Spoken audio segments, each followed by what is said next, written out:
ఇద్దరు హీరోలు ఒక హీరోయిన్. సినీ భాషలో చెప్పాలంటే ఒక రాధ ఇద్దరు కృష్ణులు అనమాట. ఇదేమిటి అనుకుంటున్నారా? ఇక అసలు విషయానికి వస్తే ఈనాటికి హీరోలుగా కొనసాగుతూ స్టార్డమ్ తెచ్చుకున్న చిరంజీవి, నందమూరి బాలకృష్ణ. అలాగే ఒకప్పుడు వీరిద్దరితో కలిసి బ్లాక్ బస్టర్ మూవీలో నటించిన రాధ. వీరి ముగ్గురి మధ్య చోటు చేసుకున్న కామన్ విషయాలు గమనిస్తే మరీ అది యాదృచ్ఛికమో ఏమో గానీ ఆసక్తికరంగా ఉంటాయి. ఇంచుమించు వీరిద్దరి కెరీర్ ఒకసారే ప్రారంభం అయిందని చెప్పవచ్చు. చిరంజీవి ఇండస్ట్రీలో ఎవరి సపోర్ట్ లేకుండా స్వయం శక్తితో మెగాస్టార్ గా ఎదిగిన చిరంజీవి ఇప్పటికీ స్టార్డమ్ కొనసాగిస్తున్నాడు. ప్రాణం ఖరీదు చిత్రంతో టాలీవుడ్ లో ఎంట్రీ ఇచ్చి విలన్ వేషాలతో రాణిస్తూ అంచెలంచెలుగా అగ్ర హీరో అయ్యాడు. ఇక బాలయ్య 1970వ దశకంలో బాలనటుడిగా రంగప్రవేశం చేసి తండ్రి ఎన్టీఆర్ వారసత్వాన్ని అందిపుచ్చుకుని సాహసమే జీవితం చిత్రంతో హీరోగా కెరీర్ స్టార్ట్ చేసి అగ్ర హీరో అయ్యాడు. ఇక దశాబ్దాలుగా సినీ రంగానికి వీరిద్దరు చేసిన సేవలు నిరుపమానం. జనరంజక చిత్రాల్లో పోటాపోటీగా నటించి తమకు తామే సాటి అనిపించుకున్నారు. ఒక దశలో వీరిద్దరి మధ్య పోటీ నువ్వా నేనా అన్నట్టు ఉండేది. సాంఘిక, జానపద, పౌరాణిక, సైన్స్ ఫిక్షన్ చిత్రాల్లో ముఖ్యంగా ఫ్యామిలీ,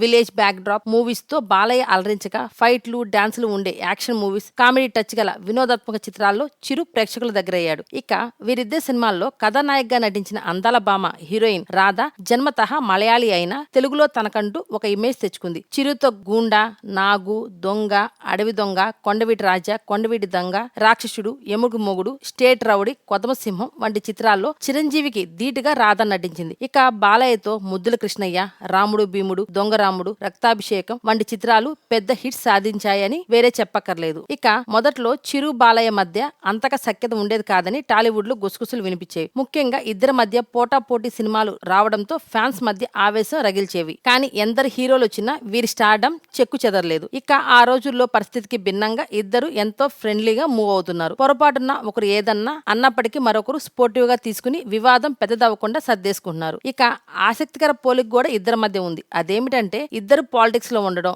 ఇక ఇద్దరికి ముగ్గురేసి పిల్లలు. చిరుకి సుస్మిత, శ్రీజ అనే ఇద్దరు అమ్మాయిలు, రామ్ చరణ్ అనే ఒక అబ్బాయి, బాలయ్య కూడా బ్రాహ్మిణి, తేజస్విని అనే ఇద్దరు అమ్మాయిలు, మోక్షజ్ఞ అనే ఒక అబ్బాయి. ఇది యాదృచ్ఛికమే అనుకోవాలి. ఎందుకంటే ఇద్దరికి ఇద్దరేసి అమ్మాయిలు, ఒక్కో అబ్బాయి. ఇక వీరిద్దరు కూతులు కూడా సినీ రంగానికి దూరంగా ఉండడం కూడా కామన్ పాయింట్. చిరు కుమారుడు రామ్ చరణ్ హీరోగా రాణిస్తున్నాడు. ఇక బాలయ్య కొడుకు మోక్షజ్ఞ హీరోగా అరంగేట్రం చేయడానికి సిద్ధంగా ఉన్నాడు. మరి వీరితో నటించిన రాధా కూడా ముగ్గురు పిల్లలే. అది కూడా ఈమెకు ఇద్దరు అమ్మాయిలు, ఒక కుమారుడు కావడం విశేషమే. ఈమె కెరీర్ ముగుస్తున్న దశలో రాజశేఖర్ అనే బిజినెస్ మ్యాన్ ని పెళ్లాడి సెటిల్ అయింది. అయితే పెద్ద కూతురు కార్తిక తమిళ, మలయాళ, తెలుగు చిత్రాలతో అందరినీ ఆకట్టుకుంది. రెండో అమ్మాయి తులసి కూడా తమిళ చిత్రాలతో తనకంటూ ఒక గుర్తింపు తెచ్చుకుంది. అయితే కొడుకు విఘ్నేష్ మాత్రం సినీ రంగానికి దూరంగా ఉంటూ తండ్రి బాటలోనే వ్యాపార రంగంలో రాణిస్తున్నాడు. చిరు, బాలయ్య కుమారులు సినీ రంగంపై మోజు పడితే కుమార్తెలు దూరంగా ఉన్నారు. మరి రాధా విషయంలో రివర్స్ లో ఆమె కూతుళ్లు ఇద్దరు సినీ రంగంలోకి వస్తే కొడుకు వ్యాపార రంగాన్ని ఎంచుకోవడం నిజంగా ఇంట్రెస్టింగ్ విషయమే. ఈ వీడియో గురించి మీ సలహాలను కామెంట్ రూపంలో తెలియచేయండి. ఈ వీడియో మీకు నచ్చినట్లయితే లైక్ చేయండి, షేర్ చేయండి మరియు తప్పకుండా సబ్స్క్రైబ్ చేయండి.